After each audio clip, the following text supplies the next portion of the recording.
Hi, I'm Peachy. Hello, I'm Patrick. Hello, I'm Jeff. Nice. And you may notice we have not Jeff next to us right now, or Pat. It's a mixture of the two. Sort of. A mixture of the two. That's good. You got that in your head about 3 hours ago. You're like, I can't forget that. I can't fucking forget that. That's good. My That's ears really leaking good. out my ears. Stop talking to me. That's good. Dave from MS Paint. Dave from Am I in that one? You can be in any. You've got whichever one you want. You're in a wide there. I'm in a wide. And then this is your close-up That's here. your close up. Excellent. Look at Nice. that one mostly. Look at that one mostly. How you doing, Dave? Nice to have you on the show. I'm all right. Yeah. Thanks for having me. This is really weird.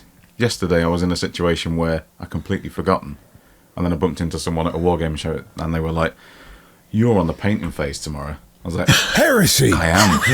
You're right. And then my partner's like, "You're what?" Like the painting phase is a woman that I haven't told her about. What do you mean the painting phase? Who's that? Who's in Nottingham? Where is she? Fight. Daka! Booking tickets on my lunch break, like, can I come at this time? This is cheaper. So it did work out cheaper in the end. Excellent. Yes. Oh, we're glad to have you here. I'm good. I'm happy to be here. And I think you guys are going to talk about me today, which is a horrifying prospect. It's the best prospect. Maybe Well, I just think we for you can talk, guys. Just a talk little about bit. you, but I think looking at it, I think there's something like 40 questions that we've had from our Patreons. I think cool. a lot of them get to the core of asking you about you through Okay. in the form of quick fire questions. I mean, we've not introduced your friend yet. Though. Oh, My friend. probably the friend. most important person. Most important friend. Hector. Health and safety frog. Absolute legend. I would say health and safety legend, but you are Daka! useless, mate. Had the police round the other day for a hobnob-related incident. I'm just painting my ents. All 5 minutes of painting a tree. So, excuse me, sir, can we talk about your frog friend? I was like, well, he's not my friend, but he is a frog. He's the other, I guess, third of MS Paints. Yeah. So we'll get onto that if you have no idea what any of this is about. It's great. I'm so sorry. What you have walked into. Not only do you get to watch cool sort of videos of like painting scenery or like painting trees, but you get to be introduced to Hector and Tony. And Tony. Yeah. We like Tony. Yeah, everyone loves Tony. Good New Yorker, right? I'm assuming he's a New Yorker. I think so. He's not really told me much about his past. He looks like a gangster. He's got He looks gangster shady vibes. enough that it's keep it to himself. Yeah. He's running a couple of nights, covered in bomb ash like a Looney Tunes character. And you can smell petrol on him, and you're like, Tony, where you been? Just that new insurance job I've got, Mate. Yeah, so it's a ragtag group, and it is just me in a room by myself, having the time of my life. Well, talking about yourself, Oh, where did MS Paints all come from? Because for my sins, I'm still quite new to the internet community because I was locked in a room and not allowed to see anyone for a long time. Yeah. Having to make videos. Yeah. and Apparently paint armies. you don't have to, honest to God, right? Daka! You don't have to type in www anymore to go anywhere. That's great. Yeah. You type in the thing, guess the end of it, and it just takes you there. You're like, whoa! So you can just type in lovehoney.com now, and it'll take you there rather than www. Lovehoney.com. There, she didn't give me a number. So where did MS Paints all start? I guess, like all people you'll get into ask where their YouTube career started, March 2020. Yeah. I had my work schedule basically cleared for a year because no one knew how long it was going to go on for. And I was like, right, I am a white man in my 30s. What do I do with my YouTube? It was either that or a podcast. So I thought, okay, let's try YouTube. I was going to say, we've done both. Yeah. I had a podcast already. I just didn't want another one. Oh, amazing. So yeah, that was kind of the free time aspect to it. And I thought, I will learn camera as a result. I own a film company in York, and those guys had to go off in a separate direction because we weren't allowed to see each other. So I was just left in a building where I illegally lived under my music production desk, saving up for a house. And I was just left in that building with a frog and a puppet and a film kit. Like, okay, how did any of this work? Let's find out. Yeah. That was basically it. And obviously the thing I do forget about to mention is I have MS. Yes. Which is the MS Paints thing. Yeah. So the MS Paints, obviously, Microsoft Paints, that's the joke, ha ha ha. The thing that's not so funny, and you learn to laugh at it, is that I do have MS. And that diagnosis kind of changed my entire, not just outlook on life, when I finally settled into it, but it changed how I then perceived the Warhammer hobby, or the broader hobby in general. And within a couple of weeks, I was just like, right, I need to reassess now what's actually important when it comes to the hobby, but also how I physically do things, because in 10 years I might just wake up and then I can't just pick up a brush anymore. Do you know what I mean? Yeah, So yeah. Feel free to laugh along to these are jokes. Oh, cool. Yeah. Feel free to laugh. Yeah. I'll find my time. How long have you been diagnosed? 20, maybe the back end of 2018. All right, okay. I can't really remember too much. So quite recent, really, I suppose. Yeah, it's a fairly recent thing. So I've been into Warhammer just exclusively for a couple of years. And I kind of got into my head that, I want to be the best painter ever. I want to be really good at this. I want to be amazing. And then went for the consultation at the hospital. And they said, yeah, we're going to get you on some medication. There's been some interesting things we found on your scans. And my partner's next to me, and she sees the MRI on the screen, and she's like, oh, I just thought you had a massive, thick skulled head. That's full of brain. Your head's massive, but you've got a really big brain. Anyway, what were you saying? Yeah, so there's scar tissue here on the spine. That's bad. Oh, okay, right. Yeah. So, yeah, it came as a bit of a shock, but you kind of settle into it, and you develop your survival and your gallows humour. And you just kind of crack on with it, really, and that's kind of... The channel started out with techniques specifically for people that might have additional needs or differently abled. I try to avoid the word disability because that implies you can't do something. I could definitely... Dakar! Yeah, I don't doubt it. I reckon I could still go. Well, I saw you picking that board up the other day in your video. The Mordine board. That was nearly the limit, though. It was pretty big. yeah. There's a jump cut afterwards. I was sat down for 15 minutes on camera, just like, whoa. Come on, lad.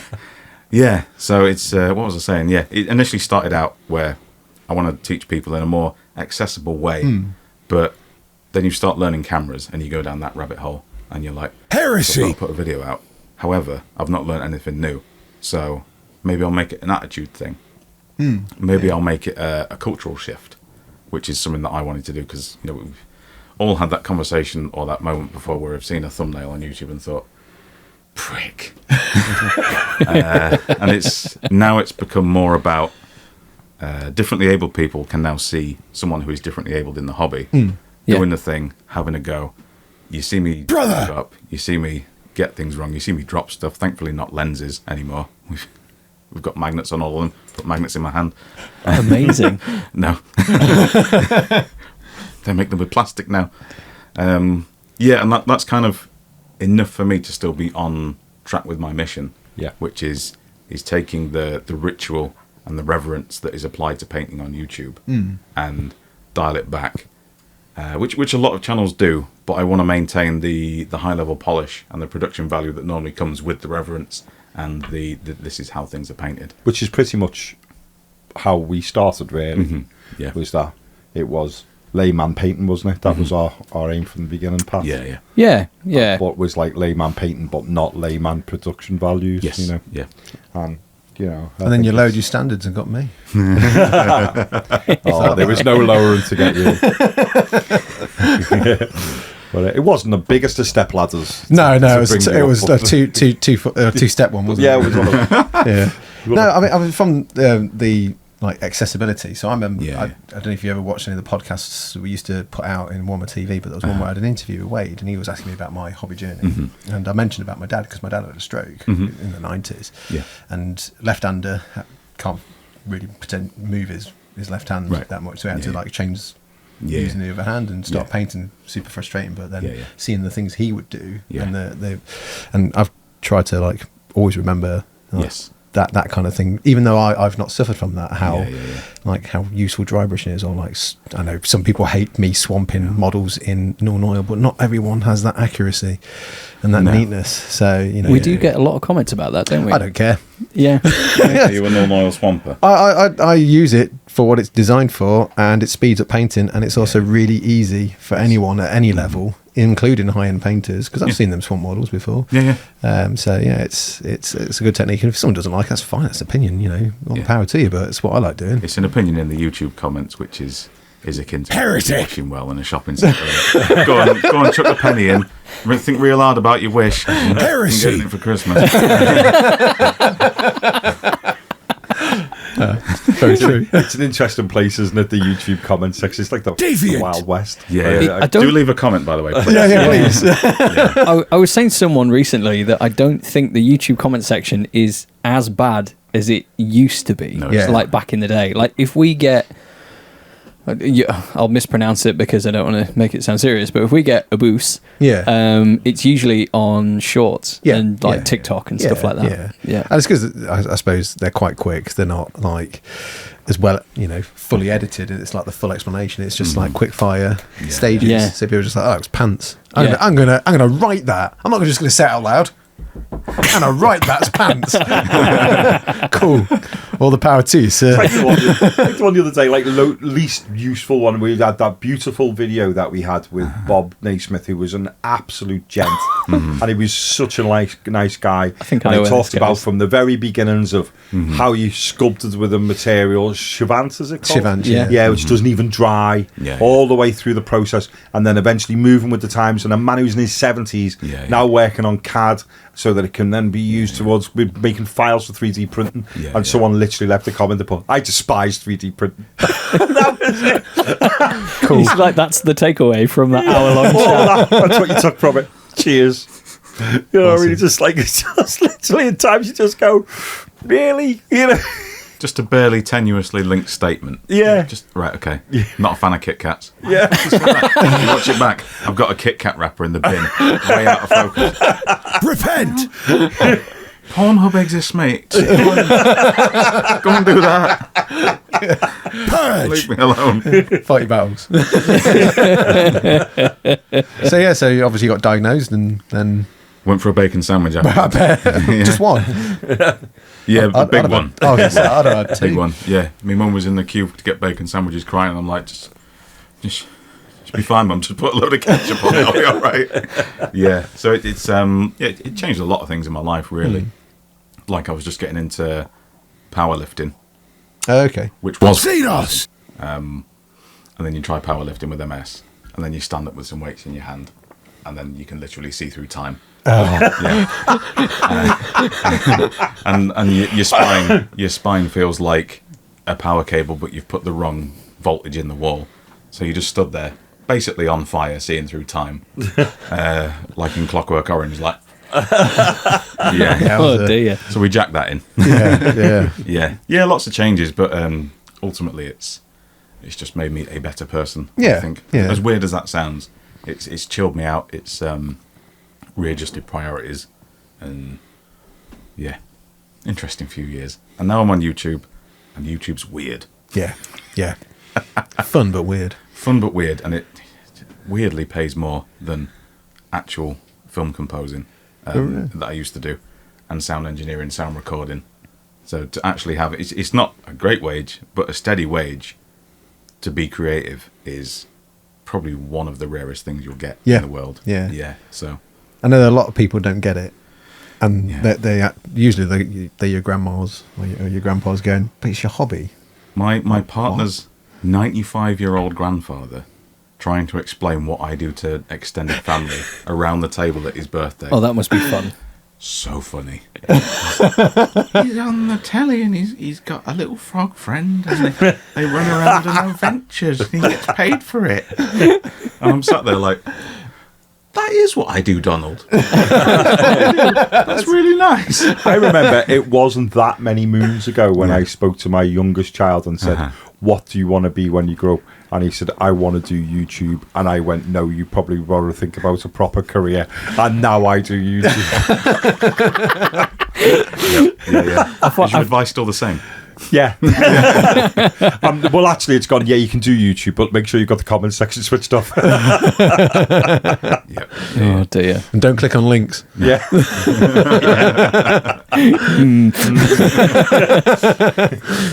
Go, look, you can ask us something, Pat. Are we going to have our first run of questions? Should we go for a first page? Oh, So we asked on Patreon that you were coming on. Brace yourself. As I mentioned earlier, when we name dropped him already, Bob Naismith. When he was on, we maybe had less than half a dozen questions, all quite sort of like, oh, let's talk about the history and this medium and that. And how many questions did Bob Naismith get? Sorry, less than 6. You got loads, mate. You got about 40. Oh my god, the imposter syndrome just kicked in. Now I'm claustrophobic. Okay, so you got a shed load of questions from Patreon. Yeah, I think you've got some shared patrons, so they will be trying to whine me, brother. Yeah. Some of them are. We'll go with a friend of the channel, Dr. Andrew Gibson. What is your favourite cheese? My favourite cheese? I like a Wensleydale and cranberry. Oh, good choice. Highly susceptible to gout, though. Yeah, I get gout. Yeah. So when the cheese comes out around Christmas, I'm like, right, this is the only time I've got a week off work. Let's do this. The foot's going up. Yeah. I'm a foot and a fingers man. Are you getting your fingers? Yeah, I had it in the middle finger on my left hand, and then followed it up very rapidly not long after with in the first finger as well. Oh. I hard-cored it and just heated a needle in the end and just burst it. I thought it was in the bone. I didn't know you could burst it. Or is it in the bone and you burst it? No, it was in. It comes up through the. It comes up. It goes into the bone, but it also, as a side effect, can have a blistering effect. And yeah, I just done them. I'm terrified. No, it's not nice. I'm not going to eat cheese. Moving on. Quickly. Okay. Next question. Sean Smith. I've genuinely always wondered where those puppets have come from, along with the skill to puppeteer them. There's a background to the man I've not heard about in his videos. Would also be interested to hear about how he's getting on with his 1994 Space Marine armor. Sort of heretic. I don't understand that reference. I'll answer the first question. The second question, I did a rebuild in the past video, and I basically rounded up all my childhood second edition, heresy, some first edition stuff, and put it all together. All the missing arms, I put some extra arms on with Forge World bits my friend gave me, and essentially made everything I had as a kid or had acquired since, old stuff, usually all metal, and made it into a nice little thing. And at no point did I think, heresy, paint this. So thank you for that. Was it Sean? Yes. And you also hunted down, because I won't remember watching and really enjoying. You hunted down the original, not the original, but like the second Land Speeder, didn't you? Second edition Land Speeder, yeah, the metal one. That was really cool video. I really liked that. It was cool to see that again. That one, yeah, that was in a random car boot box with Tomb Kings in it. Oh wow, yeah. Would you take a tenner for that? Yeah, mate. I just want it gone. Yeah, sound. Yeah. There's a few Clarence Marines in there, but the Tomb Kings and Land Speeder. And what was the other question? Where do the puppets come from? Yeah, and the skills to puppeteer them. That's very nice. So, Tony, I used to do touring children's shows with, which is really weird. I'm not going to name the show because your Warhammer people are weird, and you'll find the show and the guy and make his life miserable. So, but yeah, I used to travel the country, a little bit of Europe, and we just used to do a traveling kids show. And I was the puppeteer. Randomly, while I was filming some of his promo stuff, I picked up the puppet and gave it an Italian accent. Nice. And his kids would heresy provided this puppet when he puppeteered it. Because it was like, hey kids, how's it going? It's like, nah, Dad, no. And I picked it up and they were on the floor rolling and laughing. And the narkier and ruder it got, the more they enjoyed it.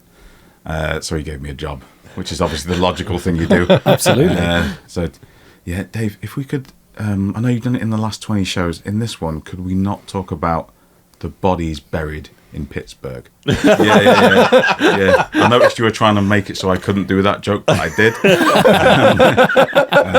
I'm sorry about that. How old were the kids? Anywhere between 3 and 12.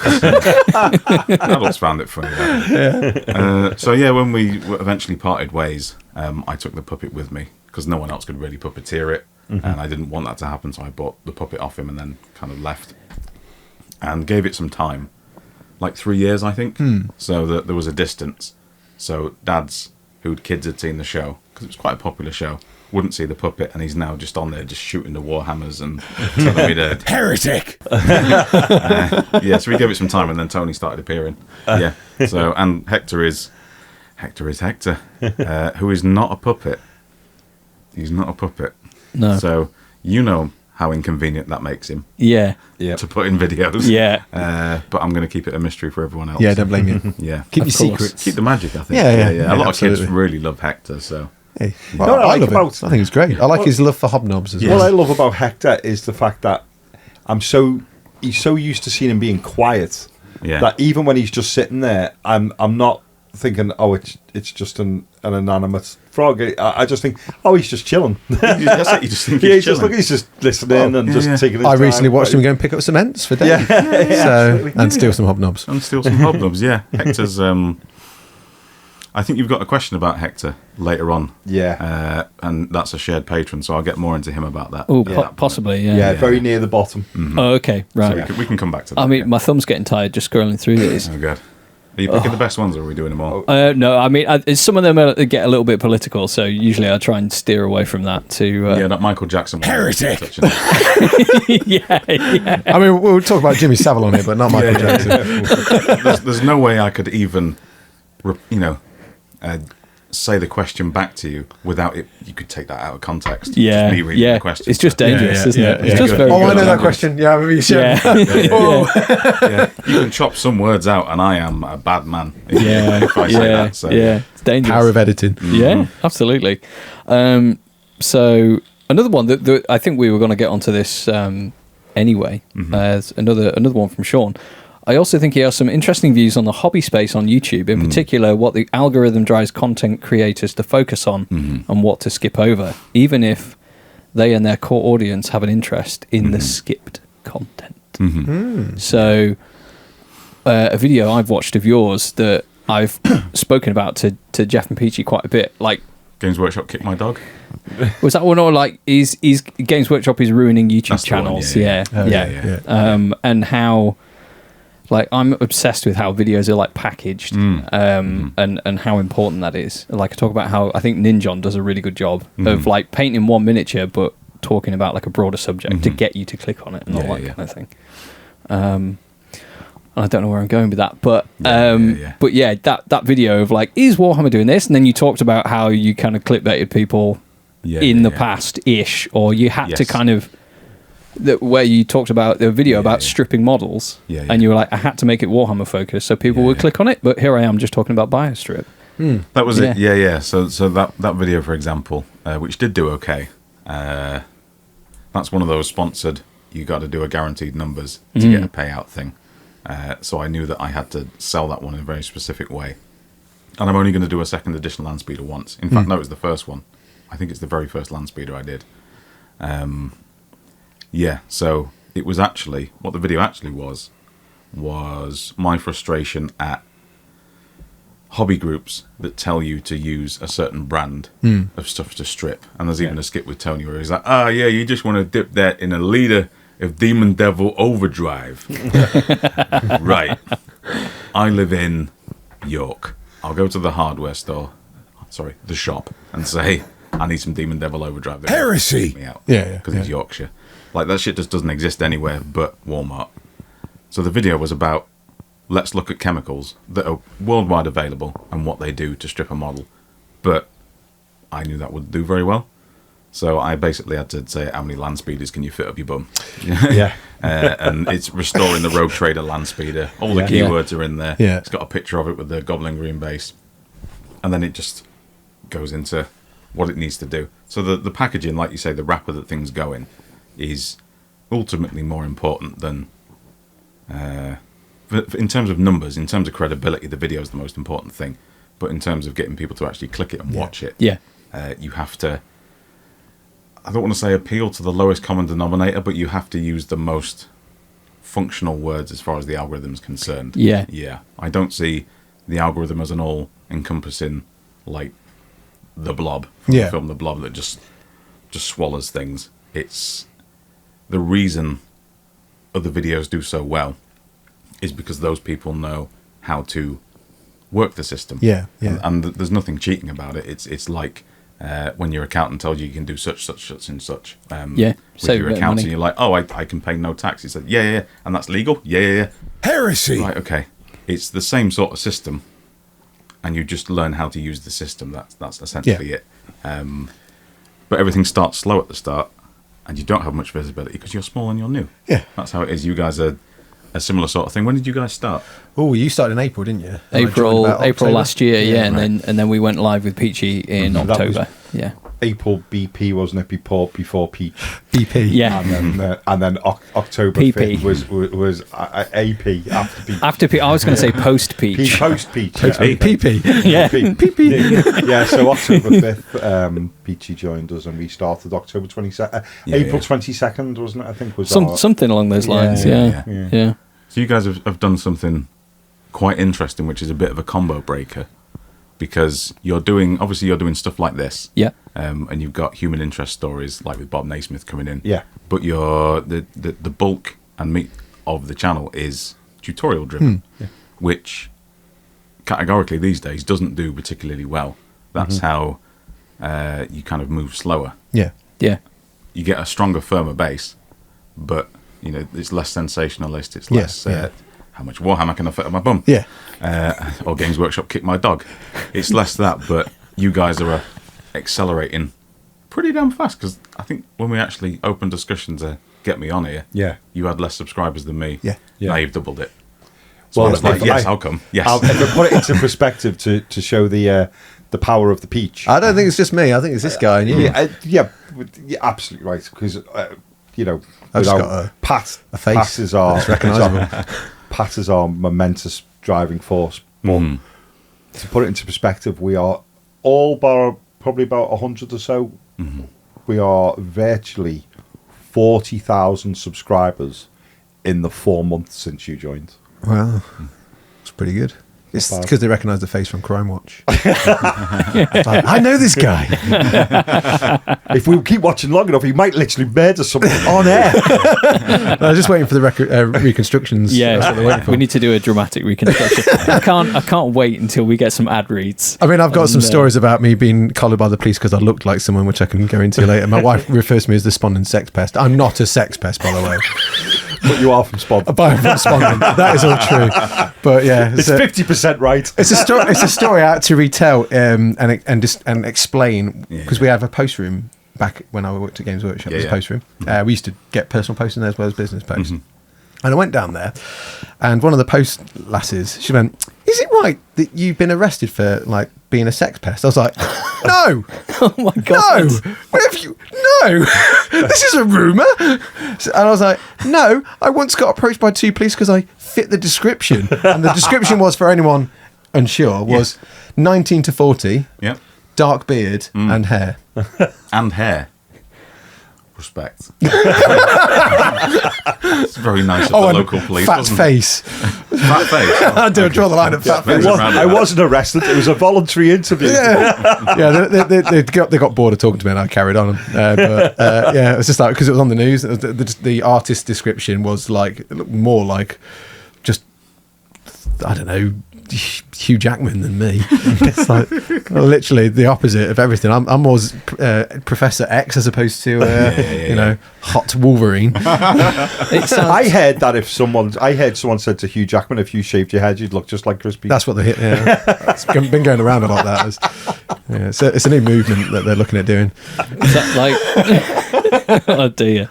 So did Spondon Police just literally ask every man? I think so. If they were because I was walking across, because my bike was in the garage at the time. It was been gone for a couple of weeks because I had a lot of work that needed doing to it. And I'd got the bus and I was going across the A52. There's like a bridge that goes across. And I've got my headphones and I'm walking.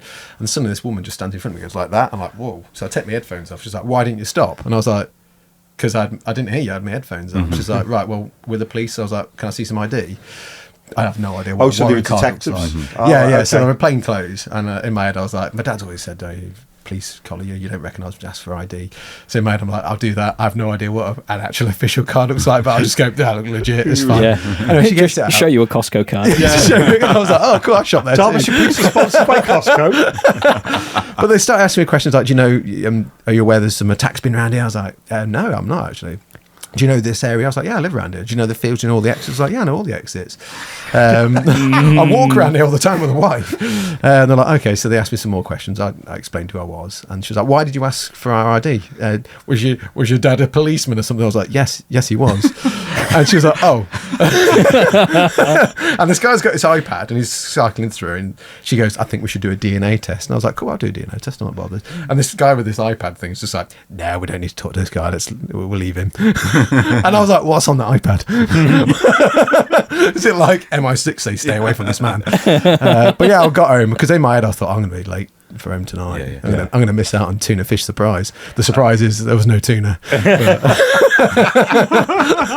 I tell the wife that one every time. She likes making it. But yeah, I got home and told my wife. She's like, oh, you don't walk around there anymore then. I was like, but that's the way to the bus. Yeah, I've got to catch the bus. She's like, yeah, but you might get lynched. I'm like, you've seen the news, I look nothing like him. I don't just shave my head. I'm not like big hair, big beard, walking around with a can of Monster. Was the description he had a can of Monster? Yep. That's beautiful. Yeah. So good. Everything that was described was the opposite of me. Yeah. Just got like a handful of celery or something. That was weird. Yeah, so I completely threw the comments there. And an obscure salad fingers reference there. It was. Oh, yes. Yeah, I remember salad fingers. Yes. Oh, that was horrible. Rusty spoons. So, yes, we were talking about... you asked a question, and we got onto the algorithm Crime Watch and algorithms. And yes, we segued because this is what we do. Oh, that's all good. Yeah. Welcome to Sidetrack. Yeah, I think algorithm is just something you need to play. That's kind of it. I had a conversation with quite an honest conversation with my patrons about this time last year. Also, that was coincidentally when I promised to do a load of projects that never materialised, but we'll forget about that. Beep. And it was basically like, I'm going to keep making the same stuff, and the quality's going to keep going up as I start looking up new tech, get new lenses, new cameras, and learn new things. But I'm going to have to wrap it with some thumbnails that might make me look a twat. And I'm very sorry. I'm just having to do this. Yeah. Do you have the... because we don't, but have you got the YouTuber... This is my face doing a whole bunch of expressions thumbnail folder? No. Good. No. I tried to make it, and then I thought, this is awful. No, I'll just take it with the project, or if I get a nice screenshot or a nice picture of the project, I'll do that. Look at me being tasteful. I have some old ones that I recycle now and again, just horizontal flip, like, that'll fool them. Nice. Your tattoos, on the other hand, fuck. Generally, the thing I do though, which is a big no-no for YouTube thumbnails, is I fucking smile. Yeah, you get me smiling a lot on that, and Jeff, don't you? We're always having a giggle. Yeah, I'm normally mid-mass chortle, aren't I? The one. Why is smiling bad? Smiling is bad because that means you haven't got a bad attitude. Oh, okay. Yeah. Man, I need to be more edgy. No, you don't. No. You should be like, can I nonchalantly paint this Warhammer? Who cares, man? Yeah, fuck the police, man. Whatever. It's one of them things where people lean towards negativity. So if you're losing your mind in a thumbnail over Games Workshop stock prices, which that had me chuckling on the toilet, that one. What? I paint ultramarines and I don't paint them very well. Why the fuck do I care about stock prices? Who the fuck's talking about stock prices? They went from 11,000 to 9,000. That's good. Or you're doing the attitude thing, which is cool. That's the thumbnail. Yeah, I've just got it. I click this video. What the fuck's he gonna do to me? It's like, I need someone with attitude to host this YouTube video. And while you're painting, mate, can you just spit on me a bit? I just need to feel like shit. But it kind of ties into one of my core things, which is the accessibility and, more importantly, the approachability as well. Yeah, is that I don't want anyone to come into a video feeling like they've done something wrong. Because there's so many titles and thumbnails which are, on the grand scheme of things, I think quite harmful. If you go into a painting tutorial thinking, oh, I'm a fucking pleb, I'm an idiot, this person's going to teach me how to do it right, and then the video breezes past it, so basically I need to practice for 10 years. Got you, thank you. It's the one I always hate is the presumption. 10 things you're doing wrong. Yeah. Go, how do you know? Yeah. I might only be doing 7 of them wrong. Yeah, exactly. For all you know, fucker, I could be doing 14 of them wrong. Yeah. You know what I mean? You know, it's like, I could be even worse than you think that you're assuming I am. That's the challenge. You know? Yeah. And I hate I hate that thing of, we're going to make our minds up about what your skill levels are for you. Yeah. You know what I mean? Yeah. So you come in and can't wait to be explained to you how bad you are, and we're going to potentially put you right. And then you're absolutely right. In the end, the answer is paint more. Yeah. And you're going, oh, that was mind shattering, and you know, Yeah. world changing response. Thank you very much. Yeah. The very response for whatever your bloody hobby is, maybe be it bloody drafts or bloody pole vaulting. Do more of it. Yeah. You know what I mean? Yeah. The best painting advice you'll ever get is do another one. Yeah. Yeah. There'll be no criticism early on. No, do this, do that, do that. Do another one, mate.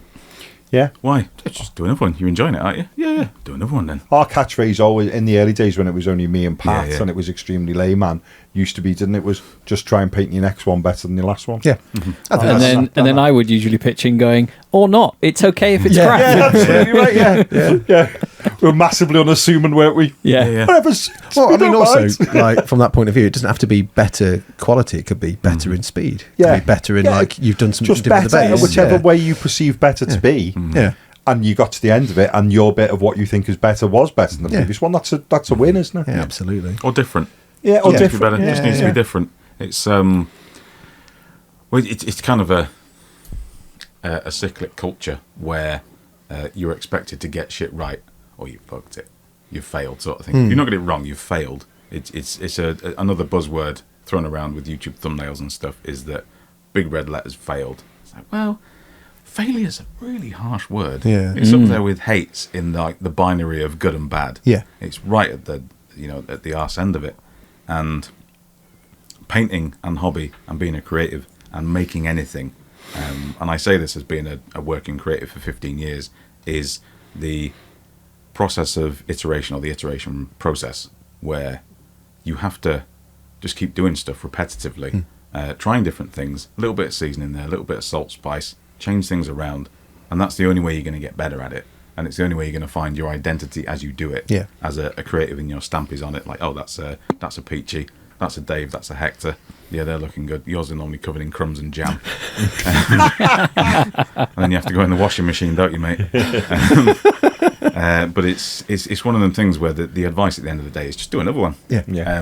Enjoy it, and always remember why you're doing it, as long as it's a positive reason. If you're doing it for a negative reason, maybe do powerlifting or go on Pornhub or something. Yeah. Just do something. Chill out. Yeah. Chill out. That's another Yeah. one. Chill out. It's not Chill out. not hurting anyone what you do. No. So, no. I mean, watching your, I think you named it like How to Make a Mordheim board. Was that what it was called? Yes, because I wanted people to watch it. It's a Malifaux board. Yes, a Malifaux board. Yeah, but Mordheim sells more because people like Mordheim. It does. right? Yeah. Warhammer Mordheim specifically. Yeah, Warhammer Mordheim. because I've never, sorry to interrupt, I've never played Mordheim, No, but no way. I just hear, But you made a Mordheim board, so Wait a does it matter? moment. I spent 2 months making that motherfucker. I'm not having 5,000 people watching it saying that's a nice Malifaux board. Yeah. Fuck that shit. I want Yeah. 60,000 people to watch it. I guess this is a point because I haven't heard of Malifaux. Or, Yeah, Malifaux. Exactly. Yeah. But I have heard of Mordheim just because people talk about how good it was. Yeah. And no one owned it. Yeah. Yeah. Oh, Yeah. I owned it. You owned it. You still got it. Yeah, still got it. Still got the rulebook. Have you got the box? Not the the box. No, not the box. Well, it Mine. goes away. Oh, I did have the scenery. My dad actually built all the cardboard scenery, but he bolted it with foam card to make it a bit sturdier and chunkier. Oh, wow. Which is very nice. And then I used it at Workshop Derby, and then it disappeared after a flood. And I don't think it was flood damaged because it was on a higher level. Because we used to get floods all the time in the Derby stuff. Right, so right, my Mordheim scenery vamoosed. Somebody's nicked it. But quick thing about that, I learnt a lot from watching that video. I don't know anything about LEDs. That'd be something I'd like to talk more about. It's like, where'd you start with LEDs? Not Green Stuff World. You can beep that if you want. I didn't mention him in my video. Yes. But, Oh, really? oh, yeah. Green's my favourite colour and everything, but man. Yeah, I mean, it was really. So what I would never have done was, and just watching through, is like make the board to a certain level, then make your channels to put your LEDs in, Yeah. and then build on top of that. But the other thing I learned, which I do sort of is I do different textures, like different grains of it. Yeah. But grout plaster, Tile grout. tile grout. Yeah. What and like literally, because you say it hot, it's like almost like concrete when it dries. Yeah. Yeah. Because the amount of times it would just like chip off. We used to do boards all the time for like the stores and stuff. And you always get like a bit, and then for like photography, you always like tidying it back. Oh up. Yeah. So I guess it adds a bit of weight to it, but No, once it dries out, it's completely fine. It adds even virtually better. nothing to it. Yeah. It's the sculptor mold stuff I use, which is the paper mache. Yeah. I think it's like environmentally friendly, like loft insulation, but it's just shredded newspaper. Mix that with plaster and water, and you've got sculptor mold, I think it's called. You can get it from Woodland Scenics for like £9,000 a kilo. oh wow. But you make that up, and then that holds a lot of water. That's where the weight comes from. Yeah. And then it eventually just kind of evaporates out. But it is paper mache, essentially, at the end of the day. Yeah. So it needs that concrete on top, but that also acts as silt and dirt in scale. Yeah. So it's all part of that process where you're taking a shortcut there to save some time, but you've got this really handy thing to go on top that seals it all together. Yeah. No, it was because I was building a couple of Van Saar things for our campaign that's coming up, and I just had to stop and just watch. And normally I just have like YouTube things going off in the background. I'll like look up every now and again, but I was just like, "What is this magic?" What is that? So, it was good because I built a lot of boards over the time, and I never added LEDs, so that's definitely something like I'd be into doing. But like, I've seen those styles of boards made many times, but never quite like that. And I just really, and like the painting side of it, your dry brushing, doing your light values in there. I get that. I've done that loads of times and really appreciate it. But those was it TT Combat, the buildings? Or was it? I know it was a mix of stuff, wasn't it? Wall Cradle mostly. Nearly all Wall Cradle, Yeah, they're really good. Which is Whaling Games, this video not sponsored. Their in-house MDF production. They make a range of stuff, and these were the Lovecrafty sort of themed ones, which tie in quite nicely with the Mississippi Bayou stuff. Yeah. And they're pre-coloured, so you pop them out the frame, you stick them together, it's done. Yeah. Kind of essentially, which I really saved my bacon. Yeah. Because to paint a dozen buildings, I think that would have been the end of me. Yeah. I mean, you could do like airbrushing from the outside or whatever, but because I didn't realise from that video that foreground don't exist anymore. Yeah, they're done now. Yeah, I never knew that. I was looking. I was trying to send a link to someone a while back, and I couldn't find foreground. I was like, foreground. They used to have them all the time. And I used to go to North Star Miniatures, which is just around the corner. Used to go all the time, and they'll have like like the little packs of foreground scenery. I've got a couple at home. I was like, I can't find them. Am I typing it wrong? I'm sure it's 4, the number 4, and then ground. I'm sure I used to use their stuff when I played Infinity. You probably did. But I I they did a lot of. It was them that did a load of Infinity stuff, wasn't it? Yeah. And the Wild West stuff I was mostly looking at, because they did little trains and tracks and stuff. That's right, a little hearse in there as well, didn't you? Yeah, that was from a dollhouse fair I went to with my partner in York. And they just had a load of little like hearses and coffins and stuff at scale. I thought, yeah, go for that. It's mega. Absolutely. Wow. Yeah, it was a good board. Sorry, waffled on. But I was just mesmerised by it because I was like, someone that's been doing the hobby for years. There's always something, and this is the thing that we try and do with our videos. Like, always try and find something a little bit different that people can learn from. And sometimes it is just stuff that I just take for granted that I've done 100 times. Yes. Like not when painting tanks, and I've sprayed them silver and I dry brush them. I don't paint to the edge because it looks like chipped metal. Or using masking tape for like cloaks and stuff. It's stuff I've done a load of times. I just don't think about it, but our customers get value from it. Same with you, like watching stuff like that. Someone like myself who's been doing the hobby a long time, someone that's new to the hobby may not realise that grout is kind of game changing to my head. To someone that's been doing it a while, but they'll just be like, oh, okay, I'll just use these things that Dave suggested I use. But to me, I'm like, oh, that's genius. Because I just use sand and then I get like masonry paint and then seal it with masonry paint or whatever. But no, genius. Yeah, it was good. Fascinating. I'll quick fire the next few because I've just looked at my watch. Oh, sorry. No, what time do you train? I think it's 20 past 4. Oh, okay, cool. Yeah. What time are we on now? 20 past 4. 25 23. to 3. 23, cool. Takes about 20 minutes to get to the station, if that. I'll give you a lift down. And I'll be gone before then because I'm on the school run. I'll be gone by about 3:45 myself. There we go. Okay. Riveting chats about Real life. logistics. This is how we roll. This is why our subs are going up. It's the real world human touch that does it. Yeah. We can do a few quick fire ones. This one simply says, when will he send Tony to sleep with the fishes? I don't Or would it be vice versa? They've clocked that he's Italian, haven't they? Italian American. That's a reference to a thing. But never. And then the remainder of that question is more of a statement, and it just says, Dave is an awesome bloke who has done a lot for the community who struggle with medical issues. Well done, Dave. Yeah, well done, Dave. How often do you drag your dreads through the paint? It's not just paint, that's the problem. Oh, no. Yeah. Peachy made it weird. I made it real. The only time I tie it back is when I'm changing the cat's litter tray. Oh, yeah, that would be. Yeah. Cat poo's worse than human poo, right? The piss as well, man, the piss. Oh, yeah, cat piss really Since we got smells. that boy a water fountain, Christ alive. He's... That'd strip your minis.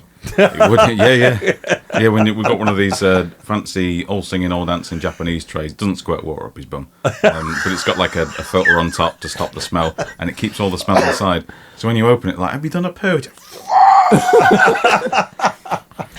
It's like Raiders of the Lost Ark. And he's looking at me like, what's your problem? Close your eyes, Marion. I have to shit in it, man. Come on. Yeah. Oh, so dear me. Resin's the funniest one, because like you wake up 24-hour cure time later, and you just pull yourself into the chair and you're like, oh dear, that one doesn't look gross. Okay, you've got to go. And, Oh, you just cut the ends off. yeah, pop them in a plant pot and it'll grow another me. So. Like, That's how baby. you're getting so much done. Genius. I can't ever do that. That's why you're a very special boy, because you can't get another one of you. Oh, dear. Okay, another quick one. How frightened are you at this very moment? Not very. Wonderful. You can take us all. Let's be Yeah. honest. If I dared to stand up in this small space, I maybe would. So- Bang my head on something. Oh, I've Yeah. done that, I swear, there's like stains on there where we've just been like bosh and smacked up into it. There's a big scar on my head the other day, and Charlie was like, "Why have you got a weird eye on your head?" I was like, I've not got a weird eye on. Someone asks, "Who is MS Paints?" This Me. guy. Yeah. Yeah. So someone called Mr. Willy Banger. Oh, he's on my Patreon. This better not be about bacon sandwiches and ketchup or brown No, so he asked the Michael Jackson question, which we'll skip over. Yep. Or name a franchise that you would love miniatures war games for. I'd like them to bring the Starship Troopers one back. Yeah. Yeah. And you know what? To be honest, I just need them to... Somebody needs to make a Stargate game. Oh yeah. Oh, Like, I see them at war game shows and trade fairs all the time. There'll be some boys in their early 60s, and they've just inexplicably got a table full of Stargate miniatures, and they've got a gate and corridors and stuff and all the characters. Where'd you get that? yeah. You've been playing this game 20 years. I've never seen these anywhere else but on your table. Have you seen? It keeps popping up on Instagram. There's like a Stargate. It's got like a weird blue sort of. It looks like it's weird mirrors and lights. Yeah, yeah. Okay. And it's got a little dial home device as well. Nice. And all the lights glow and the actual iris spins around. Not the iris, Oh, the actual cool. thing. I'm Yeah, just yeah. like, where do I get that from? Yeah. What? It says shop now. I go to the shop and then there's this link. I'm like, I'm not going to click on that. Yeah. But I want that. Yeah. But yeah, Stargate, Yeah. absolutely. Stargate, definitely, yeah. I mean, Well, Hassle Free do like the dudes. I don't know if you've seen Hassle Free stuff. Yes, they do. They're under They do different like names, so hard to find. yeah, Neil Jackson and all that and whatever. But yeah, they don't. No one does the Right. Not the gold. What would you go for, Jeff? Dune. June. Oh, wow. Yeah. Because there's plenty of houses, so it all ends up with slightly different soldiers. Yeah. So yeah, I'd go Dune. I think Yeah. would be. shout. Yeah, would yeah, be yeah. I'd be XCOM. Oh, XCOM's a very Big good shout, yeah. fan of XCOM. Look up a game system that is just about to go to Kickstarter. Ooh. Called War on Terror. War on Terror. As in, not War on Terror, but TEAR. That's the one. Yeah. And they sent me some links to and images to it. I thought, oh, that's basically XCOM. Oh, yes. let's not even talk about money. Just send me the minis. So there's basically an XCOM, not XCOM, on the way. That's awesome. Check out War on Terror. Ask them for some stuff. I will do. They're sending out little I've been quite shameless of late and just going, hey, I'm on a channel and we paint stuff. Do you want to send me some stuff so we can paint on the channel? I'm peachy, by the way. I don't even lead with that. I've just been really... Do Power Rangers have a miniature game? They don't deserve a it. board game with miniatures on. Right. But they don't have what it could be. I missed that. I said they don't deserve it. It's not my era. I never got it. Never got it. Yeah. More of a Masked Rider kind of guy. Carmen Rider, yeah? Yeah, and also things like Master of the Universe and all that kind of stuff. I'd love... G.I. Joe. I didn't know you were that old, sorry. Oh! Not as old as him. No one's as old as me. I'll pull that out every now and again. Yeah. He talks about the Magna Carta all the time. We can't stop him. We're there. Teenage Mutant Ninja Turtles, that having a miniature game, I think that'd be sweet. Yeah. But then, like, if you just like, it'd be like if you were the Turtles and you only had 4 of them, and then you just have to have like. Oh, you got April O'Neil. You got Casey Jones. Yeah. You got Splinter. No. Is it Splinter? Yeah. I was thinking Shredder then. Shredder's the bad guy. Yeah. Did you say Shredder like they go Strider? Shredder. Did you see that he got in touch? He did. He put a comment. And he went, I don't know why you called And I says, I don't know why either. We used to have a guy who dropped his resins off into the painting room, and for some reason all the painters, because we had our own little room which was safe for the rest of the studio, to be fair, and he'd come in and drop the resins off. His name was Peter. He's still here. He's not died. His name is Peter. We just call him Pete now. His name was Peter. He's just Pete. And he'd come in, and then for no reason whatsoever, we all just go Strider when he walk in. And he was like, "Why do you say that?" And he goes to Forge One now, and Steve, my mate Steve, and a guy called Tom Moore who works down there now with him as well. He asked them, and they're like, I don't know, it was Peter. I was like, it wasn't me, it was you. And they're like, no, it was you. And none of us know where it came from. Right. It's a thing. It's just a thing. Yeah. We just call him Strider, and we don't know why. He's got no hair. He looks nothing like Strider. Mortis. Yeah. And I tell you what, that story was just as good the second time. Sorry, no, I repeat myself. No, sorry, that first time round. I meant that sincerely. Oh dear. Nutty Jawa said, I hope you have Dave enter with some wrestling music and smoke. We'll have him leave like that. Yeah, we've balls that. I'd like to know what he is hiding under his hat. Yes.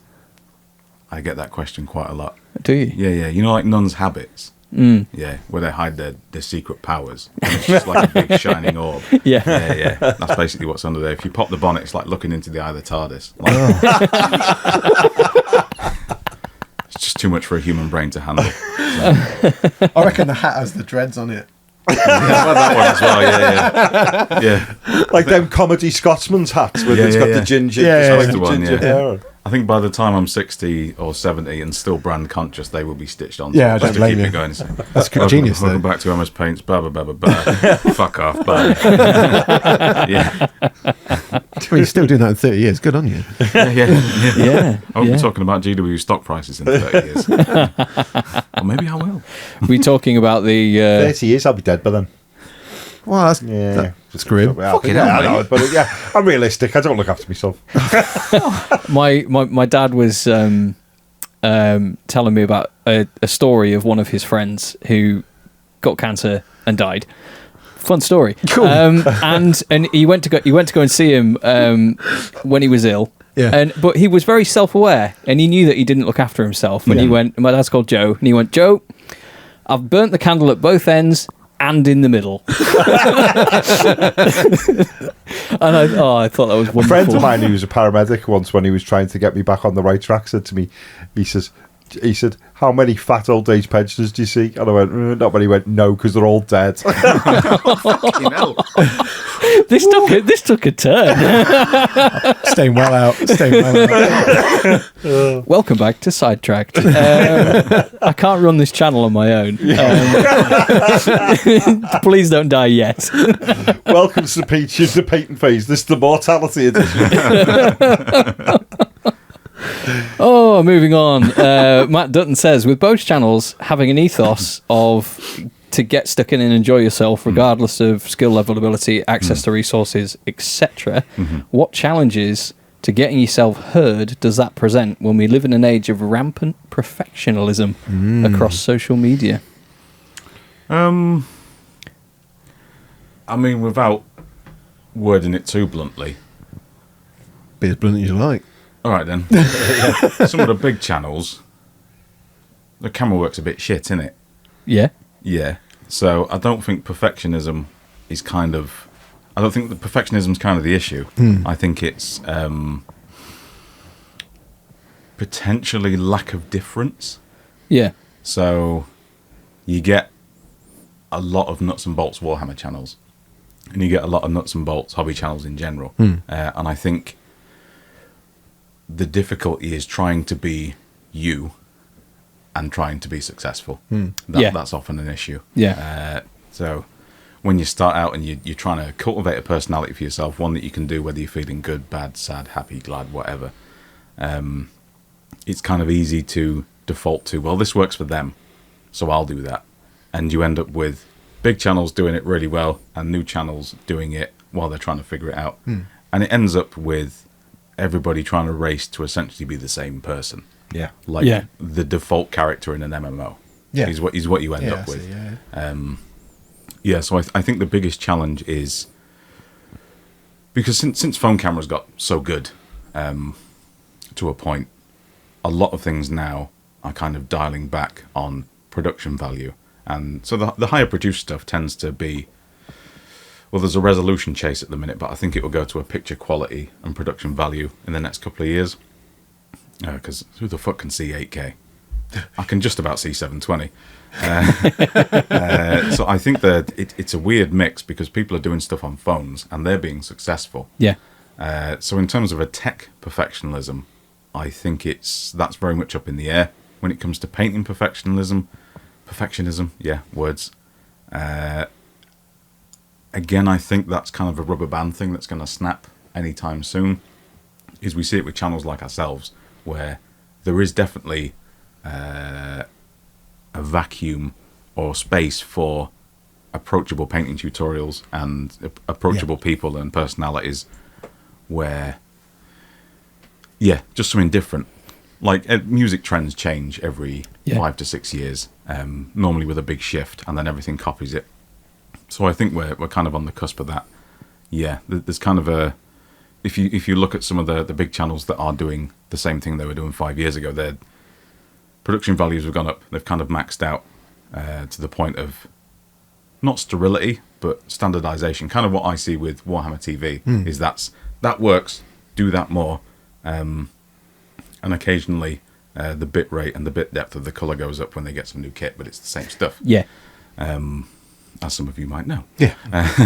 But I think the real challenge is making it work, but being a new kind of person. Yeah. And being of interest. Yeah. Yeah. So. Because I think like one thing I'd noticed is from watching painting videos. So I always I like watching the painting coaches videos. And I never really watch one to go. Like I watch some of the shorts where it's like, how's paint red cloth? And I'm like, oh, that's actually genuinely really handy. 60 seconds long, boom, done, job sorted. The rest of the time, it's just like, I just want to hear him say Balthazar Gold in his glorious Welsh accent. And that's it. Don't care what he's painting. I felt happier. Yeah. I'm just rock backwards and forwards. Just say it. Just say it. Get it out. 100%. And that kind of thing. So I think what we've tried to do is, or what something I've been conscious of, is try to inject more personality into the painting videos and stuff like that. Because I think that's kind of that's kind of what it needs. Successful. That's the way social media has been moving for such a long time now. Is people are watching things because of the person delivering the material, and they watch it for the brand. So that they're not necessarily interested in how to paint an ogre's penis, but they'll watch it because they know they're going to be entertained for 8.5 minutes. Yeah. And another example just popped up in my head, thinking of perfectionism, where is it Venturella? Yeah. Yeah. Vince, yeah. So his stuff is massively approachable. He just tells you how to do things, and he's just filmed it on his phone. Yeah. And if you go back a couple of years, some of the videos you're just thinking, fuck, what? What colour is that? What? Yeah. So it's kind of, he's filmed it on his phone, and it doesn't really matter. Yeah. Because it's the guidance and the advice and the experience that you get through just him as a person. So yeah, it's an interesting one, but I think personality and approachability is what we're going to be. Do you know what I always Yeah. think with Vince? I like Vince, and I like how he approaches things, and I like the way he paints it. I always feel, though, with Vince, that I'm being taught how to paint while I'm on school detention.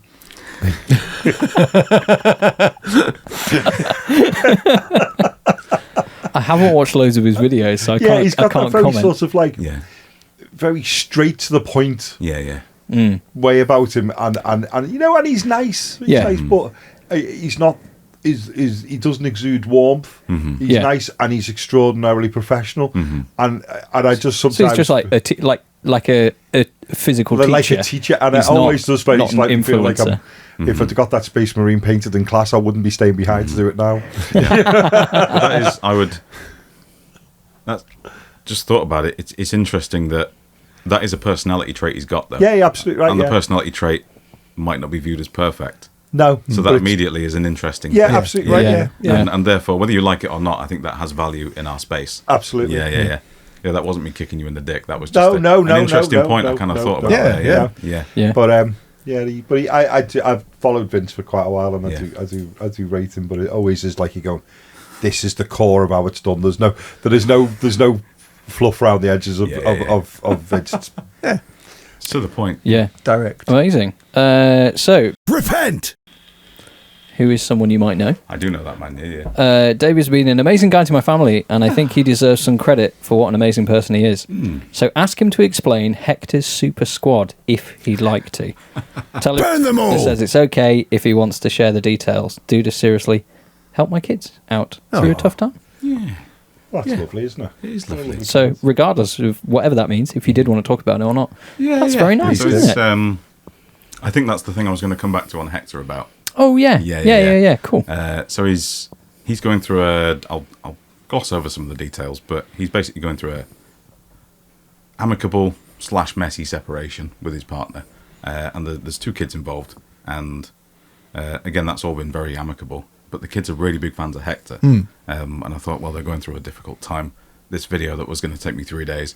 Well, Hector, we got to save the children. It's now going to take 18 days. So we're doing loads of sketches, and the guy I was doing it with was like, right, can Hector steal your hobnobs? And basically, yeah, it's I often forget like how important he is to some people. He's important to me. Yeah. He's important to my partner because he's kind of like an emotional support animal, really, in a lot of ways. And yeah, there's that kind of personality thing again. It's a big dude talking to his cuddly frog.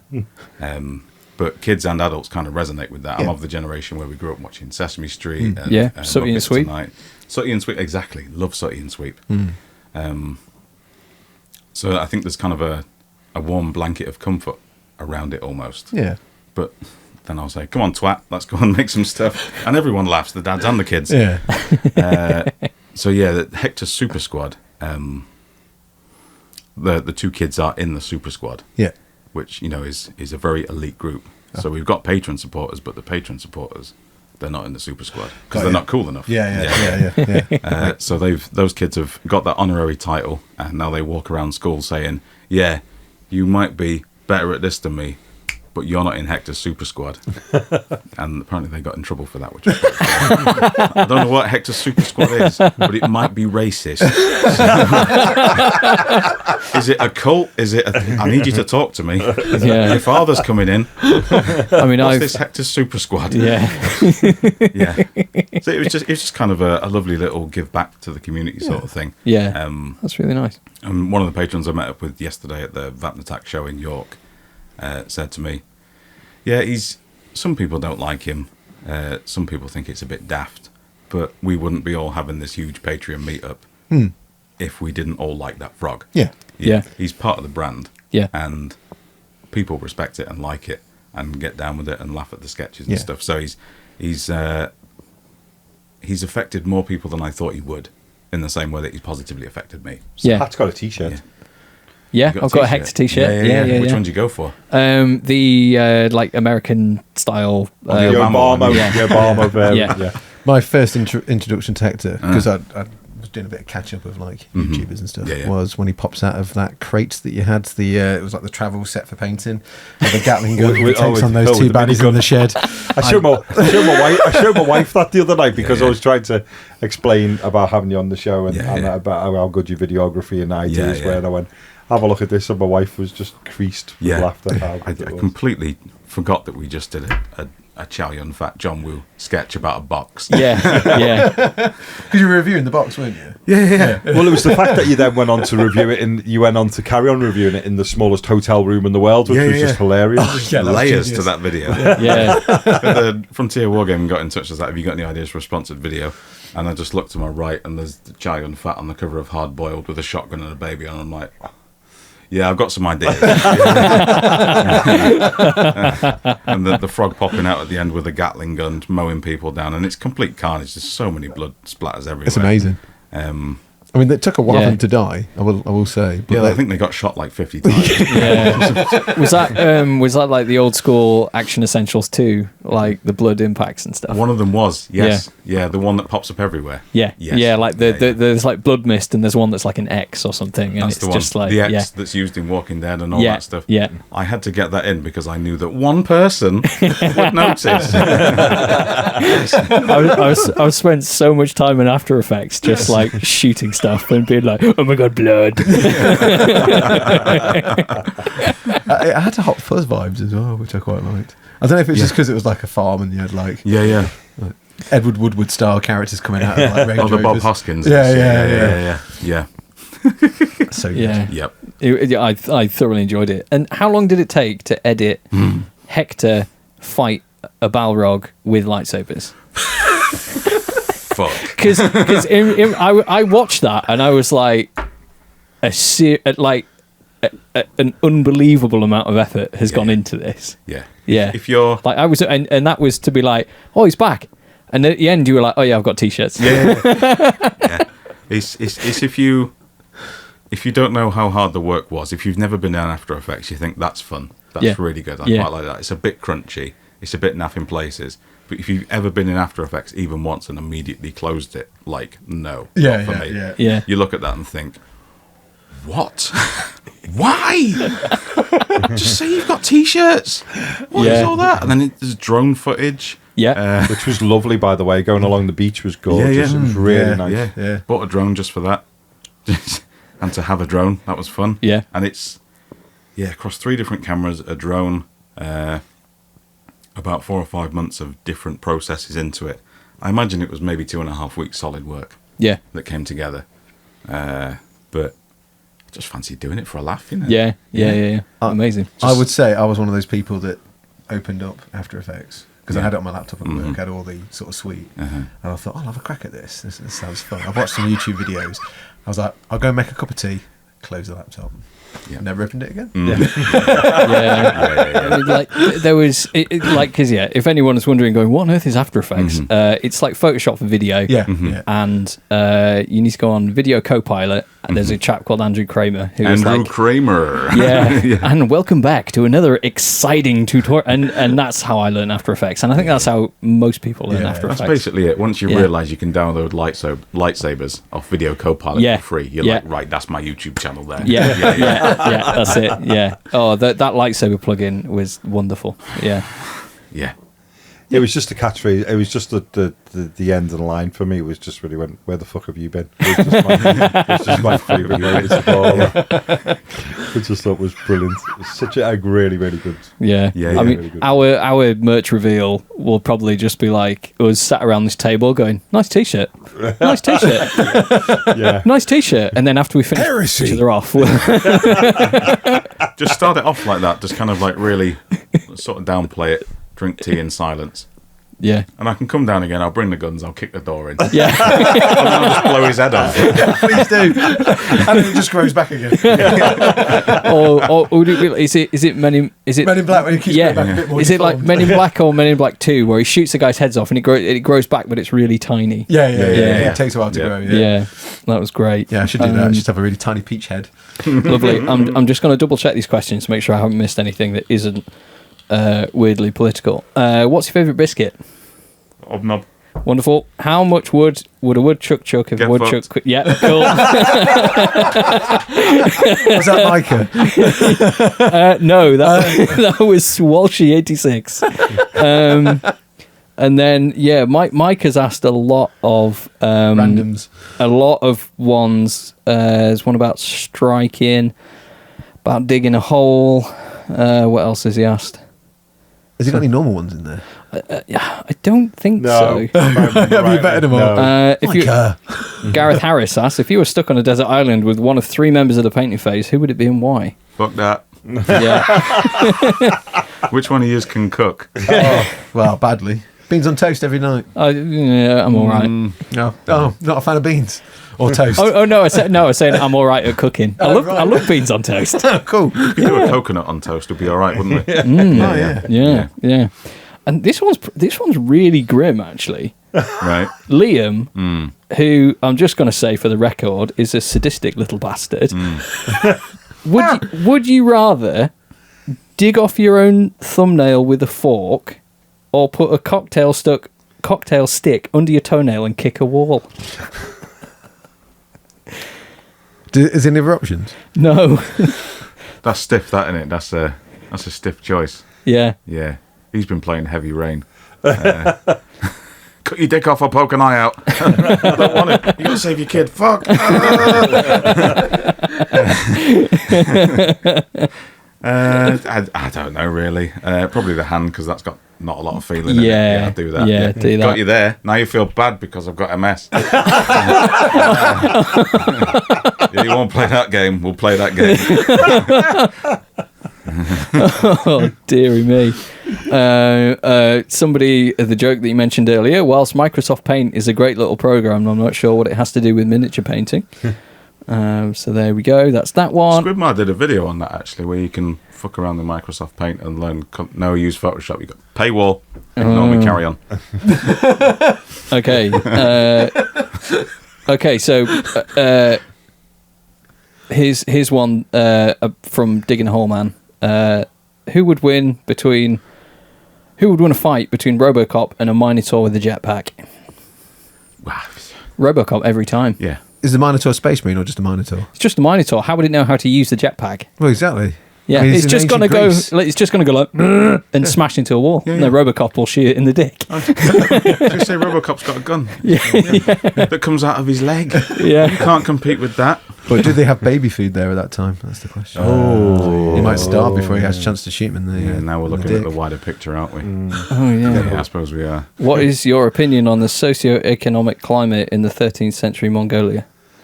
I think. Are we talking stability? I don't know.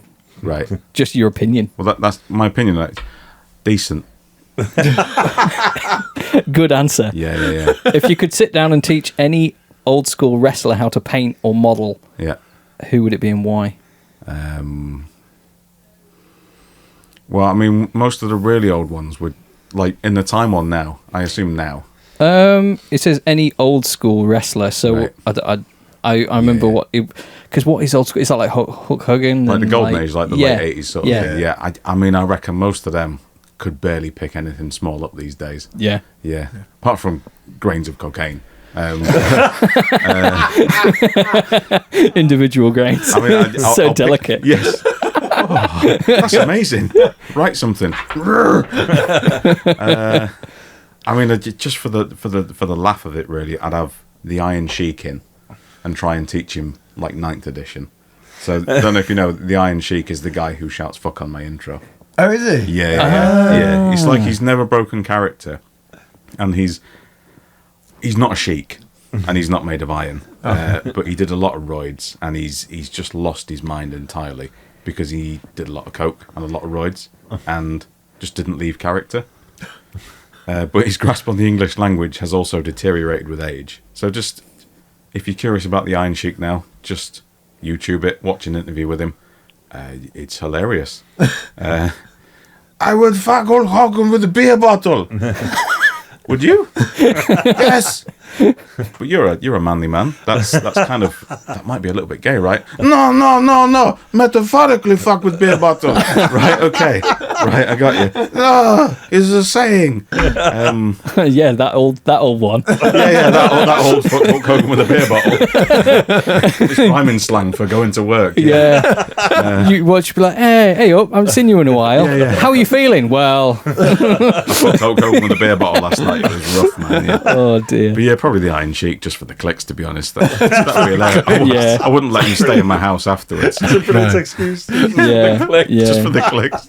Oh dear, that's brilliant. Teaching 9th edition Warhammer to the Iron Sheik. The table would flip in about 10 minutes. Yeah, brilliant.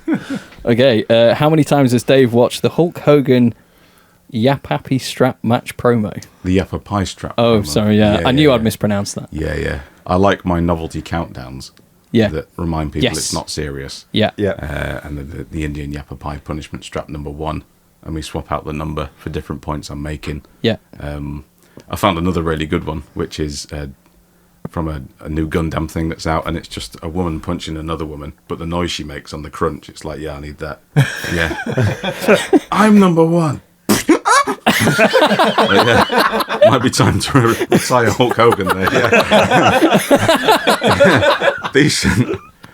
Was it? No, I saw a meme, and it was two women from Star Wars. There was the lady in white from Andor. Yeah. Oh, yeah. And then Mon Mothma. and then there was Mon Mothma, and it was like, there are no wrong answers. Which of these women would you like to step on you? Oh, you mean the ISB agent? Yeah. Oh, it's so funny. Okay, when are you going to take... Oh, this is something else that I'm going to mispronounce. I'm going to replace the I with a U. Okay. When are you going to take the painting phase to Murfield Miniatures? Oh, Murfield Miniatures. Did I get it right? Yeah, Murfield. Yes. Yeah. And paint an army, whatever size that is. P.S. Have I missed your videos of you painting up your Titan and the Metal Tyranids? Or have you done that yet? Oh, yeah, because I went there to spend £10 on a kill team with Geek Gaming Scenics. And I've watched that one. I remember those videos, yeah. Yeah, and the Pickle Jar and Benji's Hobbies. And we were supposed to just spend a tenner on a kill team, and I walked out with 3 knights, 6 armigers, a load of metal Tyranids. Nice. Sealed original box of Termagants from 97. I just spent like 300 quid. Ouch. It's really awful when people see you doing stuff or in the background in a YouTube video, and they're like, when are you going to paint that? Silly question. I mean, I've had that. Yeah. I find comments like on live going, I'd love to do this army. And then you get like serious comments like on your DMs going, you said you're going to do this like 4 years ago. When's it going to actually happen? I'm like, Bruh. Pay me. I've got other stuff now. We had that when we had the child. When we had the poll poll for which Imperial Guard regiments you're going to... And literally someone came in and going, when are you going to do? We've not forgotten, you know. Like, I know, we're filming it. Give us a break. It takes a while. Yeah.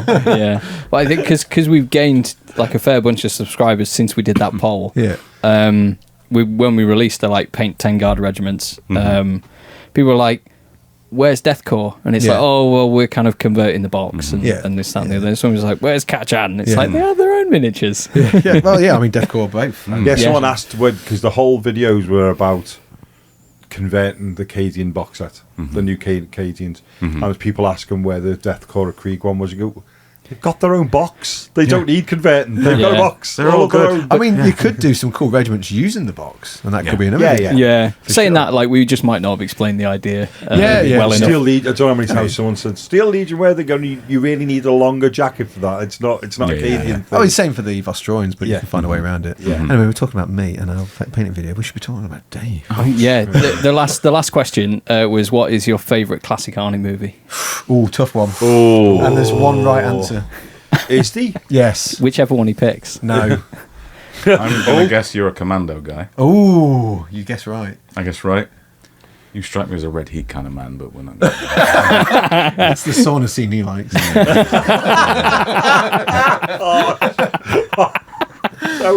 How did you guess I was a commando guy? Because commando guys always do the same thing. There's only one right answer. That's right then. Yeah. It's like, fucking hell, here we go. One man Well, the army. thing is, we did in your announcements to the channel video, we did riff on Commando. Yes, we did. didn't we? Yeah. Oh, with the Yeah. jacket going on. Yeah. We did our own little tournament. Yeah. As just in that, I put like some GPS coordinates. And that was Peach Street in Nottingham. It was Peach Street in Nottingham. And I was like, oh, here's a little thing. I wonder if anybody noticed. Nobody noticed. Please continue with the conversation. Arnold Schwarzenegger. Arnold Schwarzenegger movie. Christ.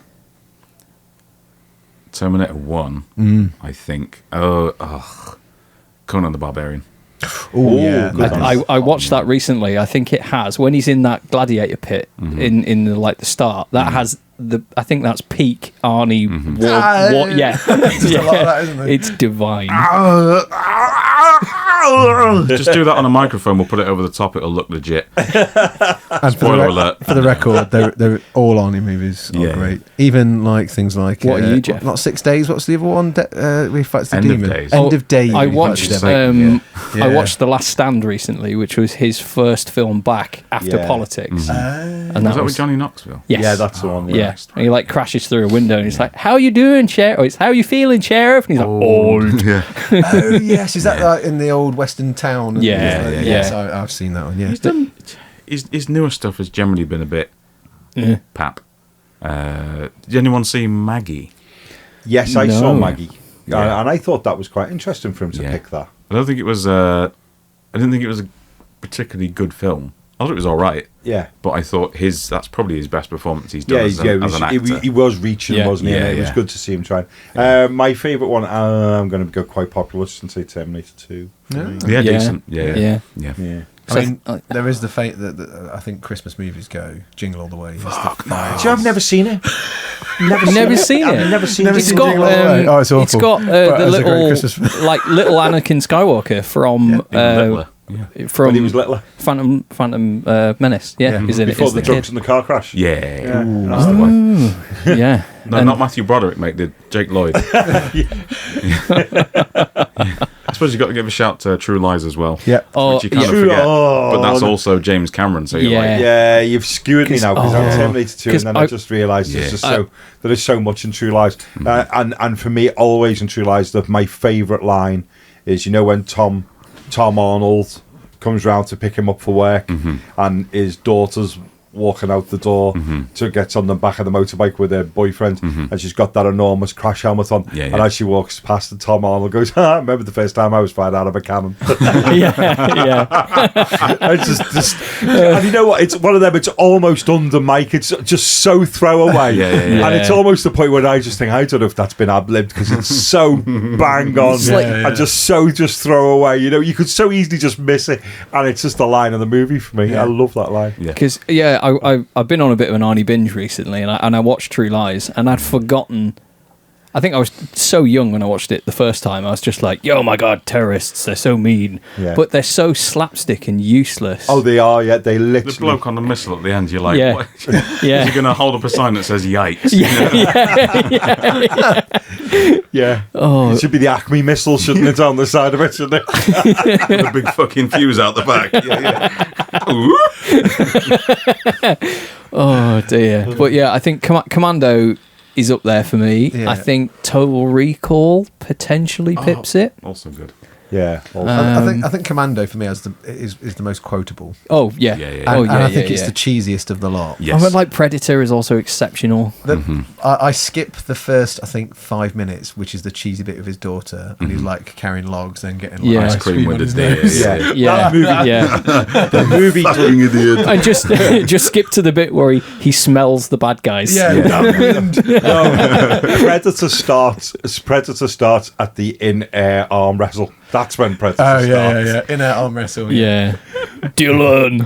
Where we all know he's pushing too many pencils for this. What, young. yeah. Absolutely. What is this tie shit? I always forget it's Carl Weathers. Yeah, Carl Weathers. Carl Grief. Yeah, from Yeah, Mandalorian. from Mandalorian. Yeah. Mandalorian, And yeah, yeah. Happy Gilmore. Yeah. Yeah. It's, Classic. And only recently, as a development, because my son likes watching Buzz Lightyear and Toy Story, I didn't realise that because they don't do G.I. Joe, they have Combat Carl. yeah, that's right. And it's yeah. Carl Weathers It is, voicing yeah. all of it. And it's all modelled on Carl Weathers. It looks Beautiful. like Carl Weathers. Yeah, yeah. So when you see it, it's like there's an area where the kids play and the toys, it's like number 4. They're just lost toys they like to get play with. And then he goes, Combat Carl's going to get played with. So wrong. Did I tell you Did I tell you I showed my eldest son got into airsoft in quite a big way and was really kitted out for it and got all the gear. Made probably worse by the fact that his now fat ex-soldier father is vicariously living through him. But when I showed him Predator, you know, when I was 15, it was the best thing. I sneaked into the cinema. It was the best thing I'd ever seen. Yeah. And I showed it to my son, and he was just like, meh. Why is no one looking down the sights of the rifle? Firing from the hip won't do anything. Why would you do that? It was really, really annoyed. And you know what? And I showed him Aliens before that. I showed him Alien, which he loved, and I was really pleased. Good. And I showed him Aliens. And before they'd even got on the drop shift, he made the most cynical comment ever. He said to me, how far in the future is this set? And I went, I don't know, 100 years, something like that. And he went, yeah, standard of soldiers drastically dropped, didn't it? And that was before. And then, you know, when they all get shot and burnt and blown up within the first few minutes of the coming into contact with the aliens, he went, I'm not surprised. He's been sitting airsoft for a year and a half to like Andy McNabb. From watching, I asked from watching, like I mentioned earlier when we were eating some dinner, watching good, terrible films, and somebody recommended Robo War, which is Full Moon Entertainment, I believe, with the stop motion robots. Yeah, they were stop motion robots. Yeah. Oh, I don't know. I think Robo War or the what? Oh, was it Robo War? I think there's two in the series. Okay, so the one I watched was a Predator and RoboCop like rip-off. So it was army men going into a jungle. Yeah. But instead of a cool Predator costume, it was a man in like motorcycle gear with like crap welded onto it. Yeah. And it was like they were being hunted by a robot, and they just ripped off lines from Predator. Yeah. Nice. And it's like, if you want to see people not looking down sights, it was insane. Yeah. It was great. There's a film I need to watch, and I used to work at a supermarket in a place in Derby called Alistry, and there's a Summerfield there, and they used the Summerfield for a movie with Jean-Claude Van Damme, and it was called UFO. I've never seen it. It's probably so B-rate. Oh, but yeah. I imagine it's low budget Attack the Block, because it sounds like most of it's inside a flat. Jean-Claude Van Damme in a safe way. I think he dies in the first 5 minutes Do as the well. splits on 2 trolleys.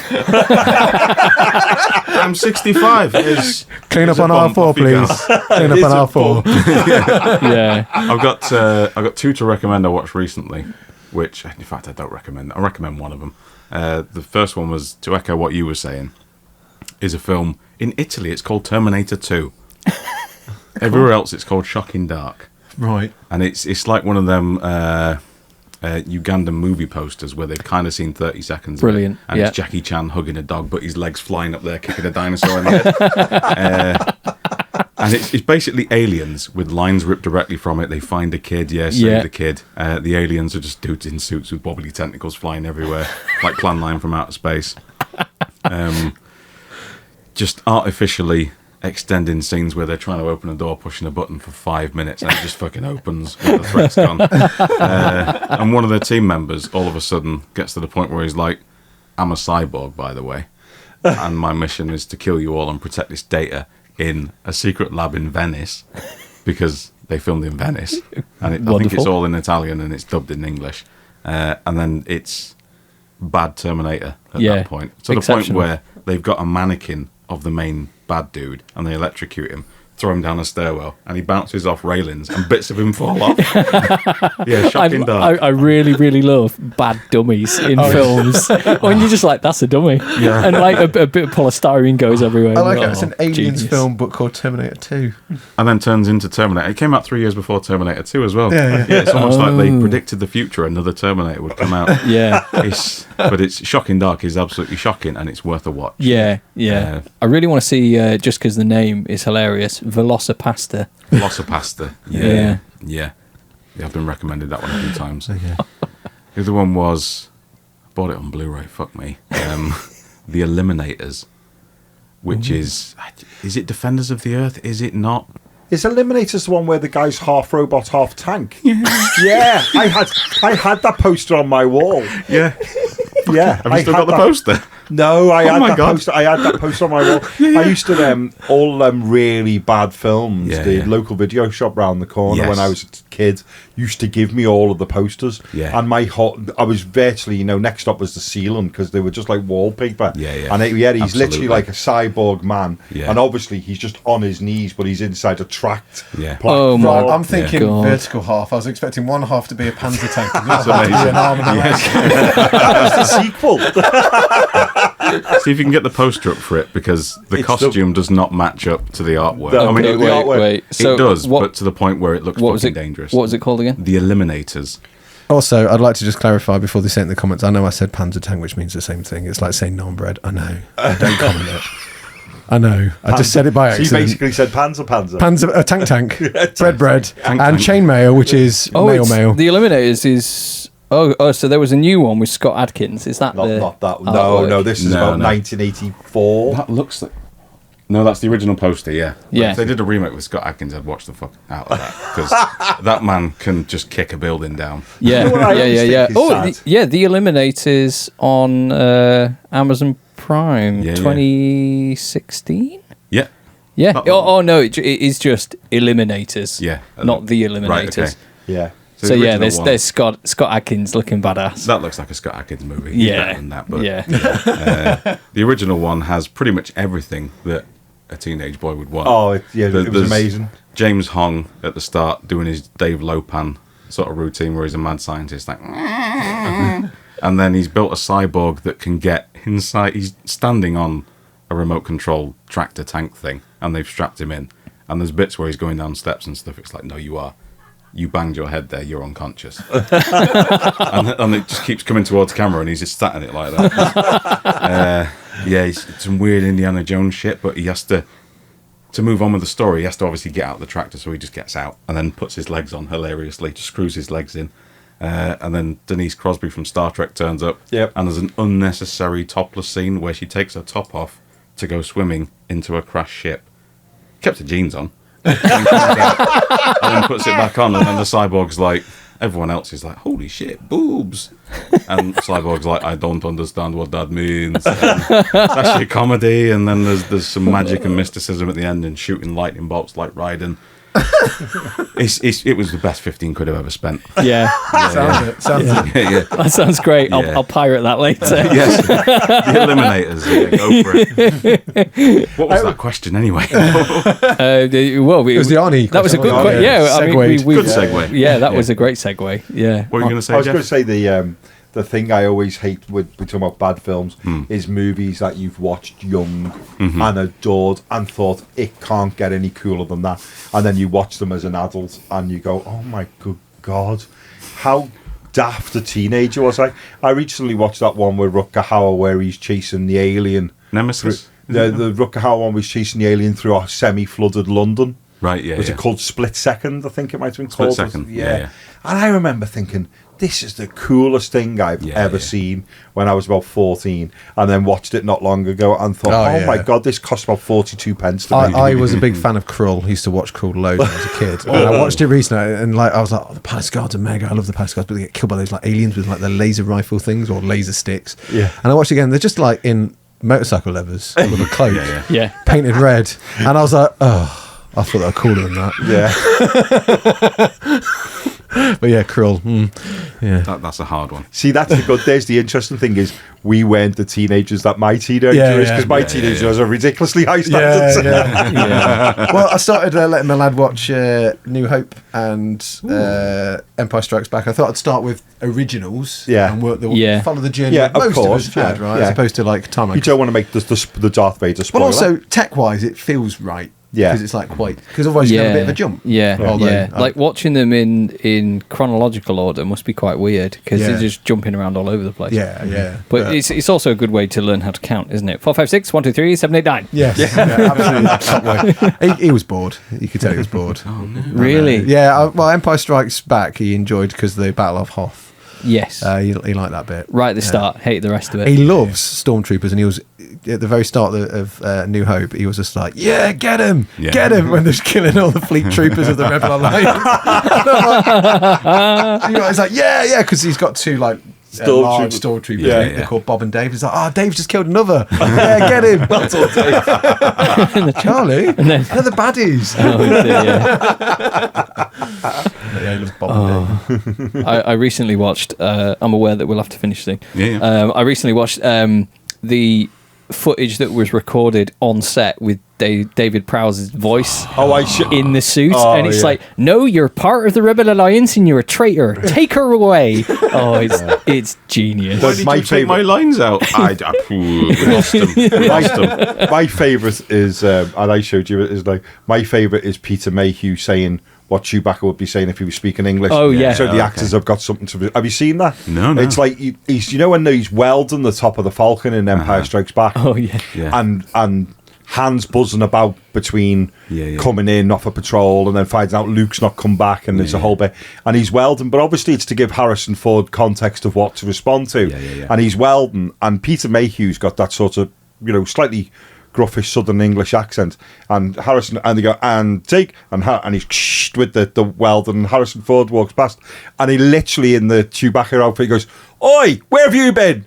And he goes, "I've been on the other thing," and he goes, "We're meant to be leaving, And he goes, "I know." And it's just like, I now just wish Chewbacca had just had this like quite rough Cockney accent instead of, I'd rather honestly just literally just berating Han Solo. I wish there was footage for every interaction of him doing that, because it was just... It's really worth your time if you haven't seen it. It's about 30 seconds long, and you're just like, so many wonderful things with Star Wars, like the because obviously Darth Vader, easy to dub. Somebody dubbed him with Bricktop. Snatch Wars. Snatch Wars is probably the thing I have on YouTube watched the most of anything ever. That's essential. And I won't say it because I know, but that whole bit where they've done it, that he's having the argument with Grand Moff Tarkin, and then he flounces out, and then the alarm, and then the intercom goes on his thing, and as he reaches, he goes, "Hello," and then Darth Vader goes back again with a really horrendous insult. And it's just brilliant. And I remember in the comments somebody said, "Whenever I leave, if I'm out in the pub with friends, whenever I'm done and I leave, if I leave first, I phone them, and then when he picks goes, hello," he says, "I just think sensational. And then the same guy came back, and it wasn't as good, but it was still quite funny. Was he did C-3PO and R2-D2, all their scenes of being lost on Tatooine, but it was all with Nail and I. And that was wow. So it was literally C-3PO walking along going, "We've come on holiday by mistake." It's just all of with Nail and I lines, which is brilliant. Also brilliant. Dear. So we've been going... crikey. I think this might be the record for our longest show. Nice. I'm sorry for being interested. How dare you? No, terrible. Let me know how the audience retention is, by the way. If I'm not interesting. I think you will be. I think we just went on we got sidetracked, very on brand. That's why, as one of our viewers said, that the chat show should just be called Sidetracked. That can be its Patreon name. We should say something about painting to finish off with, probably, because that's painting channel. Paint is great. Yeah, painting's all right, isn't it? Do another one. Paint hard, paint fast. Yeah. You got any life lessons? Any life lessons? Heresy. Yeah, fuck painting. Yeah. just get Photoshop and just do it on Photoshop. Pay someone to commission paint for you. I don't know. Life advice. Oh Christ, coming from me. I don't know. Clean your cat tray out more often than you think, because that'll get you. The expensive cat trays from Japan, lethal. If you ever want to take up painting on YouTube, which I think is a cool and fun thing to do, I have a very important piece of advice, and it does not relate to cameras, tech, or painting. But for God's sake, clean your fucking nails. Sorry, mine are awful.